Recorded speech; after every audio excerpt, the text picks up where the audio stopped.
Hi everybody, you're listening to Comics and History, episode number 128, Cauldron. And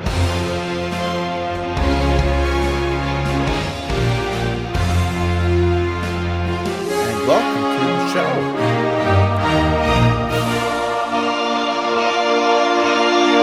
I am your host, Brian J. Rygate, and class is back in session. And folks, you may be listening to this episode and saying, hey, wait a second, where's episode number 127? Well, if that is the case, folks, not to worry. Episode number 127 was recorded some time ago. It's in the can.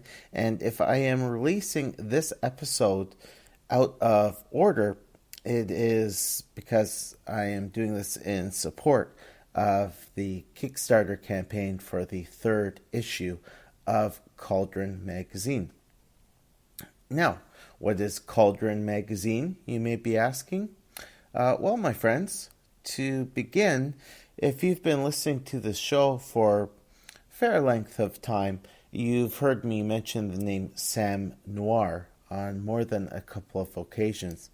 In addition to being an all-around good guy, Sam is a real patron of the arts. He is an immensely multi-talented comic book writer, sketch artist, toy designer, and now he has added another title to his resume, that of editor. Yes, folks, Sam is the co-editor of Cauldron magazine. It's a magazine which I think is going to be published at least 2 times a year. It is funded through very successful Kickstarter initiatives. There have been 2 so far. I feel bad because I was late to the boat on the first Kickstarter, but when I found out about the second Kickstarter, it was a no-brainer for me to support. And I want to say that I made sure to post a link to the Kickstarter for the second issue of Cauldron on the Comics and History Facebook page. And I'll certainly be doing that for the third Kickstarter, which will be launching near the end of May 2019. Okay, so getting back to the description of Cauldron magazine. It is an anthology series of supernatural tales for older readers. The stories are told in comic book format. However, the issue is published in a magazine size format. It's inspired by great sci-fi, horror, fantasy anthologies from the past, such as European BD, Creepy, Eerie, Vampirella, Heavy Metal, and Savage Sword of Conan. Now, full disclosure here, folks, and for those of you who have been with this show from the start, I think you have a pretty good sense that my comic reading tastes for most of my reading life have been pretty vanilla. When I was a few years old, my dad put a Superman comic book in my hands, and that got me off to the races with DC. And it's really only been in the last few years that I've started branching out, looking at more non-DC work, whether that be Marvel or Image or other independent small publishers. So when it came to Cauldron magazine, I have to admit I was a little apprehensive at first. I think if I was to bring home an issue of Vampirella or Heavy Metal, my parents might look at the content of those titles and say, why are you bringing this stuff into our house? Get this out of our house, Brian. So I was never really raised to appreciate sci-fi, supernatural, horror stories that are of a more mature theme. So it had me a little worried when it came time to read these first 2 issues. And I thought, I really don't want to have to see Sam at an upcoming show and tell him that, I tried reading the first issue or two of Cauldron and they just didn't work out for me. But I am very happy to tell all of you listening to this episode that I've seen Sam in the past couple of weeks twice now, and I've been happy to tell him that I really enjoy this series so far, and I'm really looking forward to the next issue and the issue after that. So if you like what you hear on the rest of this episode, please do make sure to look ahead on Kickstarter for the recent or the upcoming campaign for the third issue of Cauldron magazine. You can also head on over to Facebook. Sam has a Comics and Toys Facebook page. It's called Sam Noir's Comics and Toys. I'm sure if you drop him a line there, he can help you with getting copies of the first couple of issues of Cauldron. Actually, issue 1 is going to be a really rare beauty because only 500 issues were printed. And in the ensuing weeks, if all of those copies sell out, maybe you'll have some luck talking with Sam and seeing if there's any way that you can buy a digital copy of the first issue, because it is a really great start to the anthology series. So what I'm going to be doing throughout this episode is talk about the contents of the first 2 issues of Cauldron magazine. Real challenge for me because these are all short one and done stories, and by the time you're listening to this episode, the first issue will have been out for several months. The second issue will have been out for at least a couple of months now. I really don't want to spoil these stories too far. I really want to whet your appetites, but broad synopsis type spoilers lie ahead. I definitely don't want to spoil the ending of any of these stories. Really neat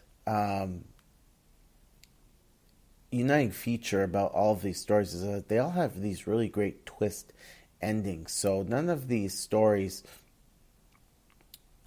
start and end the way a number of comic stories that follow similar tropes in the past have. Each story within both issues of Cauldron leave you saying, wow, I did not see that coming. And so certainly, folks, please do not take this episode as a shortcut to reading the first 2 issues of Cauldron. If you like what I'm saying, go out and look for these issues. They are really, really great. If I have any time near the end of this episode, I'm going to talk about a neat piece of swag that I got as a Kickstarter reward, as well as a really neat piece of artwork that I got at a book signing that I attended today in support of the launch of the second issue of Cauldron. So let's begin with a look at the fall 2018 issue of Cauldron. I need to start by talking about the cover. It is just a very captivating cover. It's got a semi-psychedelic font for the title Cauldron. The word curves across the title, and it's just a gorgeous piece of cover art. In the foreground, you see this beautiful bare-chested young woman who appears to be compelling the man who appears in the bottom left of the cover to come hither. And you notice that this man, who's quite nude, it looks like he's not able to control himself. It's almost like he's being chained to the ground, and he's being compelled to listen to this young woman against his will. And then if you take a closer look, you'll notice that from the waist up, this looks like a female human, but you can tell that there's something rather beastly about this creature. Just looking at that semi-psychedelic font, the use of the black, the red, the art style employed by cover artist Casey Parsons, I looked at it and I thought, this feels like a 1970s anthology magazine cover that's channeling art style from previous decades, somewhere around the 40s and the 50s. Between that title font, the use of the red and the black. And I spoke with Sam about this at Comic-Con, and he was telling me that indeed the editors, creators on Cauldron were actually looking for inspiration from art from yesteryear. They were actually looking at 70s records cover art, which is great. I mean, that's one of the things that's missing about today's album releases, is that you don't get that really great, inspiring cover art. Sam also told me that the original cover artist had to back out near the last minute, and so they were very lucky that Casey was able to step in and provide this incredible first cover.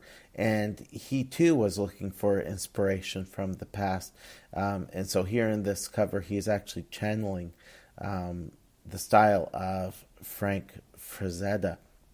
Really beautiful cover, just captivates you right away. And just like the woman slash sea creature is compelling this young man to come towards her, you feel compelled to open up the book and look at the contents inside. So we've got 3 stories in this first issue of Cauldron. The first story rather, is titled "A King's Heart" by writer Ricky Lima and artist Casey Parsons.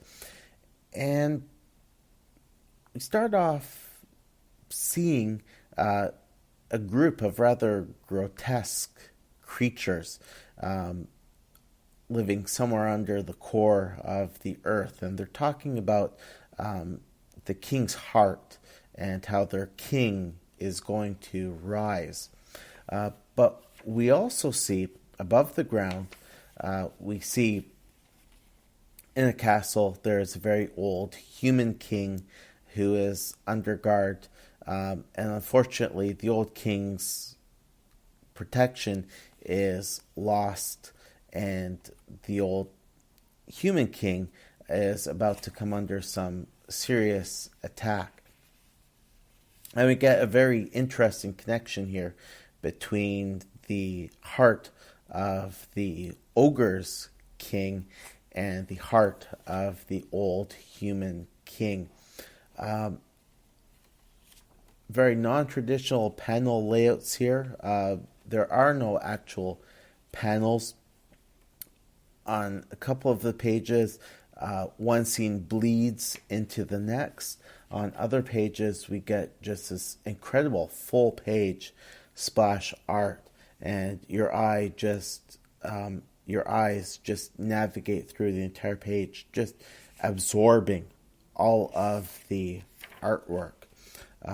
Some really neat contrast between the light and the dark here. In some cases, you don't expect there to be light. In other cases, you don't expect it to be dark, but you get that. And what I really appreciate here is the fact that midway through this story, writer Ricky Lima decides to put the writing, the text, to the side and let Casey Parsons' art tell the rest of the story. It's actually a really effective